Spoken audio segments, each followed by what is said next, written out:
po sa ating lahat. Ako po si Emmanuel O. Alejandre. Ito po ang aking daily devotion para sa ngayong November 25. And for today, we are going to have our new series which is called Leading by Example in the Family.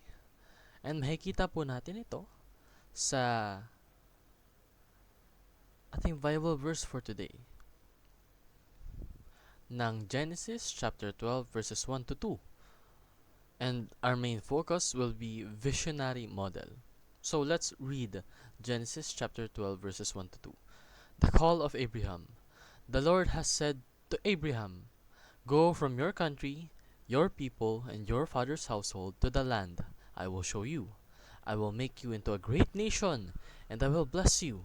I will make your name great, and you will be a blessing." Sa Tagalog, sinabi ng Panginoon kay Abraham, "Umalis ka sa iyong lupain, sa iyong mga kamag-anak, sa bahay ng iyong ama, at pumunta ka sa lupain ituturo ko sa iyo.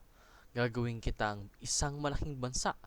Ikaw ay aking pagpapalain, gagawin kong dakila ang iyong pangalan, at ikaw ay magiging isang pagpapala." So, visionaries are role models for the family.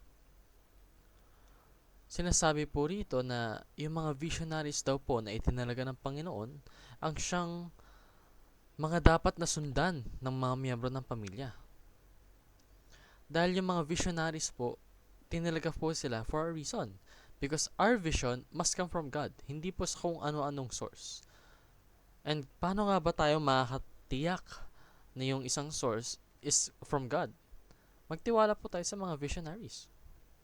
Sila po yung ating mga role models. And our vision must focus on eternal values. Hindi po yung mga pagpapahalaga na mawawala na lang for a certain period of time.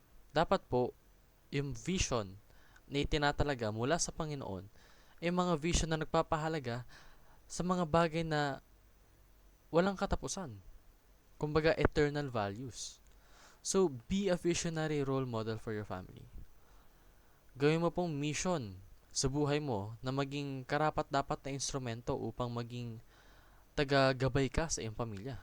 And prioritize eternal visions over temporal ones. Hindi po yung mga bagay na nagtatapos yung dapat natin pinag-focusan. Dapat po nagfo-focus tayo sa mga bagay na kahit gaano katagal, hindi mawawala. So, lead your family to follow God's vision. Yun lamang po ang aking daily devotion. Maraming salamat sa pakikinig. Pagpalain po tayong lahat and let us all give glory to God.